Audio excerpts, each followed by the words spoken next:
नमस्कार विद्यार्थी मित्रांनो. आजच्या व्हिडिओमध्ये इयत्ता 8वी प्रथम सत्रातील परीक्षा सराव प्रश्नपत्रिका आपण सोडवणार आहोत. सर्वांना एक नम्र विनंती आहे, सुरुवातीलाच आपण व्हिडिओ जरूर पाहता, परंतु सबस्क्राईब करणं किंवा व्हिडिओ लाईक करणं विसरून जातं. कृपया आपण सुरुवातीलाच चॅनल भोसले सर जाकले हे सबस्क्राईब करावं आणि व्हिडिओ लाईक करावा. धन्यवाद. प्रश्न पहिल्यातला अ आहे. दिलेल्या पर्यायापैकी योग्य पर्याय निवडून त्याचे वर्णाक्षर पुढं चौकटीत लिहायचं आहे. पुढं या ठिकाणी पहिला आहे, दोन परिमेय संख्यांच्या दरम्यान असंख्य परिमेय संख्या असतात. ओके. ड, दोन परिमेय संख्यांच्या दरम्यान असंख्य परिमेय संख्या असतात. 2 आणि 3 यांच्या दरम्यान 2.1, 2.2, 2.3, 2.4, 2.5, 2.6, ओके, 2.11, 2.12 वगैरे वगैरे असंख्य परिमेय संख्या असतात. त्या परिमेय संख्येत या ठिकाणी दुसरा, एकाच प्रतलात असणाऱ्या पण एकमेकींना न छेदणाऱ्या रेषांना समांतर रेषा म्हणतात. न छेदणाऱ्या रेषांनी एकाच प्रतलात असणाऱ्या रेषा. अचूक पर्याय ब. प्रत्येक धनसंख्येला 2 वर्गमुळे असतात. या ठिकाणी 5चा वर्ग 25 येतोय. ओके. वजा 5चा वर्ग 25 येतोय. ऋण ऋण धन, त्यामुळं 25चं वर्गमूळ 5 आणि 25चं वर्गमूळ वजा 5, त्यामुळे 2 वर्गमुळे असतात. अचूक पर्याय अ. 2, लघुकोन त्रिकोणाचा लंबसंपात बिंदू हा त्या त्रिकोणाच्या अंतर्भागात असतो. हे तिन्हीही लघुकोण आहेत, ए बी सी, आणि प्रत्येक शिरोबिंदूतून त्याच्या समोरील बाजूवर टाकलेला लंब, हे तिन्ही लंब आहेत, वर्तुळाच्या अंतर्भागात छेदतात, म्हणून हा लंबसंपात बिंदू आहे. म्हणजे लंबसंपात हा त्रिकोणाच्या अंतर्भागात असतो. अ. त्यानंतर ब आहे, योग्य जोड्या जुळवून लिहा. पहिला 4 गुणांचा, जोड्या जुळवा 3 गुणांचा. ओके. 17चे घनमूळ, 17चं 1/3 असं लिहायचं. 17चे 1/3 ब. ओके. स्तंभ ब मधली जोडी, ब स्तंभामध्ये ब ही जोडी. त्यानंतर 9चा 1/6, हे 6 छेदस्थान आहे, ते 6वे मूळ आहे. आणि एक घात आहे एक.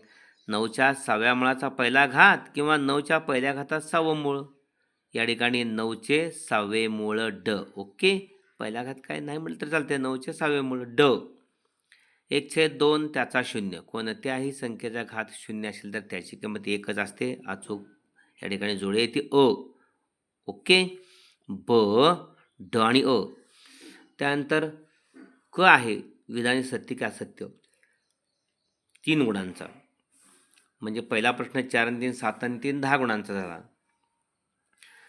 वर्गमुळात 2 ही परिमेय संख्या आहे. असत्य, कारण वर्गमुळात 2 ही अपरिमेय संख्या आहे. आपण ती संख्या रेषेवर अपरिमेय संख्या दाखवली आहे. वर्गमुळात 2 ही अपरिमेय संख्या आहे. हे विधान असत्य आहे. चौकोन रचना करण्यासाठी विशिष्ट अशा 5 घटकांची आवश्यकता असते. अगदी बरोबर आहे. चौकोनाला एकूण घटक किती असतात? 10. 4 बाजू, 4 कोन आणि 2 कर्ण. 10 घटकापैकी 5 तरी घटक आवश्यक आहेत. सत्य विधान आहे. एक्स हे वायशी समप्रमाणात आहे. हे विधान चिन्हात असे लिहितात. एक्स प्रमाणात चिन्ह 1/y. खरं तर वायचा 1/y व्यस्तांक आहे. त्यामुळे ही जी मांडणी व्यस्त प्रमाणाची आहे, म्हणजे एक्स हे वायशी समचलनात आहे, हे विधान चुकीचं आहे. ते असं लिहिलं जातं, एक्स हा वायच्या समप्रमाणात आहे. ओके. पहिलं असत्य, दुसरं सत्य, तिसरं असत्य. आता कृती करून उत्तरपत्रिकेत पुन्हा लिहायचे. कोणते? 3. या ठिकाणी प्रत्येकी 2 गुण आहेत. सोबतच्या आकृतीत खालील कृती पूर्ण करा. या 2 रेषा आहेत. ही छेदिका आहे. P Q R S, X Y W Z हे कोण आहेत? X Y W Z. आता कोण पीचा संगत कोण? कोण पीचा संगत कोण? डब्ल्यू आहे. ओके. डब्ल्यू, कोण डब्ल्यू. क्यूचा विरुद्ध कोण आर आहे. आर, कोण आर. ओके. कोण पीचा संगत कोण? कोण डब्ल्यू. कोण पीचा संगत कोण? कोण डब्ल्यू. कारण पीचं तोंड वर आहे, त्याचबरोबर आहे डब्ल्यू वर तोंड असणारा. कोण तोंड वर. सोप्या भाषेत आहे. ओके.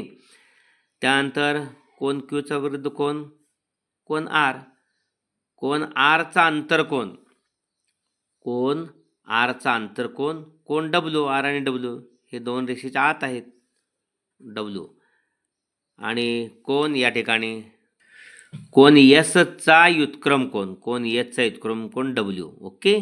छेदिकेच्या विरुद्ध अंगाचा एक वरचा आणि एक खालचा. ओके. कोण डब्ल्यू.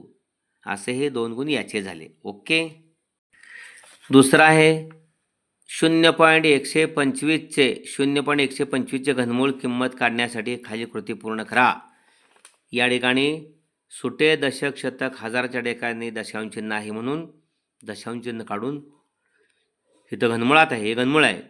ओके. घनमुळात 125/1000. 1000 कुठून आलं? दशांश चिन्ह काढलं हजारच्या ठिकाणचं. त्यामुळं स्वतंत्र मांडणी केली. 125चं घनमूळ आणि 1000चं घनमूळ. ओके. आता 125 म्हणजे 5चा घन आहे. इथे 1000 रिकामी जागा. 125 म्हणजे 5चा घन आणि 1000 म्हणजे 10चा घन आहे. ओके. इथं घनमूळ आहे, इथं घन आहे. घनमूळ आणि घन गेले निघून 5 राहिलं.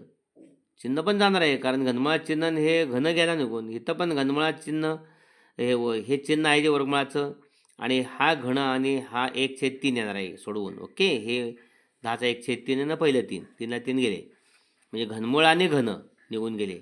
राहिलं 10. 5/10 म्हणजे 0.5 दशकाच्या ठिकाणी दशांश चिन्ह आहे. म्हणजे घनमुळात 0.0125चं घनमूळ 0.5. ओके. अशा पद्धतीनं. तिसरं या ठिकाणी आहे विस्तार करण्यासाठी खालील कृती पूर्ण करा. m-4 पहिल्या कंसात, दुसऱ्या कंसात m+6. काय केलं आहे? पहिल्या पदाचा वर्ग m² अधिक स्थिर पदांची बेरीज -4 + 6 बाहेर m आहे. ओके. त्याला गुणिले स्थिर पदांची बेरीज गुणले m पहिलं पद आणि स्थिर पदांचा गुणाकार -4 गुणिले +6 -4 गुणिले +6. ओके. गुणिले आहेत. m² तसंच +6 - 4 स्थिर पदांची बेरीज 2 + 2m आणि -4 गुणिले 6 6 × 24 -24 m² + 2m - 24. ओके. हे उत्तर याचं m² + 2m वजा बाहेर चिन्ह आहे 24. अवयव पाडण्यासाठी चौथा अवयव पाडण्यासाठी खालील कृती पूर्ण करा. x² + 9x + 18. या ठिकाणी 18चे 2 अवयव असे पाडायचे की त्यांची बेरीज 9 आली पाहिजे. अगदी बरोबर. साहित्रिक 18 म्हणून 9x ऐवजी +6x +3x. x² आणि शेवटचं 18 आहे तसंच. ओके. त्यानंतर x² तसंच पहिल्या दोघातून सामायिक x² आणि 6x मधून सामायिक x निघाला. आतमध्ये x² मधला x बाहेर एकात राहिला अधिक 6x मधला x बाहेर काढला 6 राहिला. x कंसात x + 6 इथे x + 6 आहेच. 2 समान कंस येतातच. हा x इथला आहे. 3x मधला आत x आहे आणि बाहेर 3. त्यामुळं 2 सामायिक कंसाबद्दल एक कंस मांडलेलाच आहे आणि बाहेरची पदं x + 3 हे दुसऱ्या कंसात. ओके. x + 6 x + 3 हे x² + 9x + 18चे अवयव आहेत. ओके. प्रश्न तिसरा आहे खालील उपप्रश्न सोडवा. कोणते 3 प्रतीक 2 गुण आहेत? पहिला त्यातला 4/5 व 2/3 यातील लहान मोठेपणा ठरवा. आता या 2 परिमेय संख्या आहेत. लहान मोठेपणा ठरवताना तिरकाच गुणाकार करायचा पहिल्यांदा. 4 आणि 3चा हाच गुणाकार पहिल्याचा अंश आणि दुसऱ्याचा छेद हाच पहिला गुणाकार करायचा. 4 त्रिकोण 12. नंतर दुसरा राहिला 5 × 2 = 10. पहिला गुणाकार 12 हा 10 पेक्षा मोठा आहे. पहिला गुणाकार 12 10 पेक्षा मोठा आहे म्हणून 4/5 पहिली संख्या दुसरीपेक्षा मोठी आहे. पहिली संख्या दुसरीपेक्षा मोठी आहे. पहिली संख्या दुसरीपेक्षा मोठी आहे. ओके. पहिला गुणाकार मोठा आहे म्हणून. दुसरा प्रश्न आहे या ठिकाणी एका पंख्याची छापील किंमत 3000 रुपये आहे. दुकानदाराने -12 सूट दिली तर पंख्यावर दिलेली सूट काढा. या ठिकाणी पंख्यावर दिलेली सूट -12 आहे म्हणजे 100ला 12 12चे 100 तर म्हणजे गुणले 3000ला किती? ह्या 2 शून्य 3000 वरच्या 2 शून्य 100 वरच्या गेल्या 30 गुणले 12 12 त्रिक 36 12 त्रिक 36 आणि हे 0 म्हणजे 12 0 0 12 त्रिक 36 360 रुपये पंख्यावर दिलेली सूट आहे. पंख्यावर दिलेली सूट या ठिकाणी 360 रुपये. ओके. पुढला प्रश्न आहे त्रिकोण PQR एक लघुकोन त्रिकोण काढा व त्याचे 3ही शिरोलंब काढा.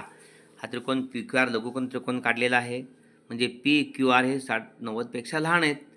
तिन्ही शिरोबिंदूतून P शिरोबिंदूतून QR वर शिरोलंब काढायचा आहे. बरोबर तो 90 व्हावा. इथं समजा तो PS आहे. R बिंदूतून या ठिकाणी पी क्यू या बाजूवर लंब टाकलेला आहे. इथेही तो काटकोन आहे, इथेही काटकोन येतो आणि क्यू बिंदूतून पी आर बाजूवर लंब काढायचा आहे. समजा तो इथं यस, इथं टी आणि यू, म्हणजे क्यू यू हा शिरोलंब आहे पी आरवर आणि तिन्हीही शिरोबिंदूंचा हा संपाद बिंदू आहे, तो त्रिकोणाच्या अंतर्भागात आहे. संपाद बिंदूला ओ नाव दिलेलं आहे. ओके, द्यायला सांगितलेलं आहे.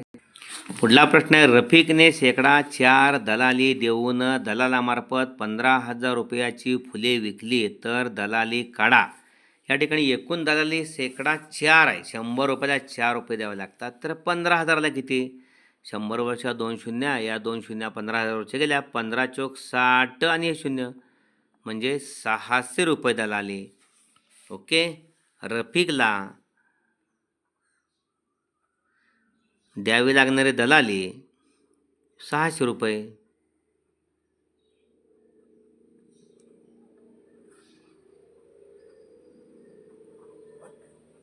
बरोबर, 600 रुपये. ओके, अशा पद्धतीने हा व्हिडिओ जरूर लाईक करा आणि आपल्या सर्व विद्यार्थी मित्रांना पाठवून त्यांच्या गुणवत्ता वाढीसाठी प्रयत्न करा.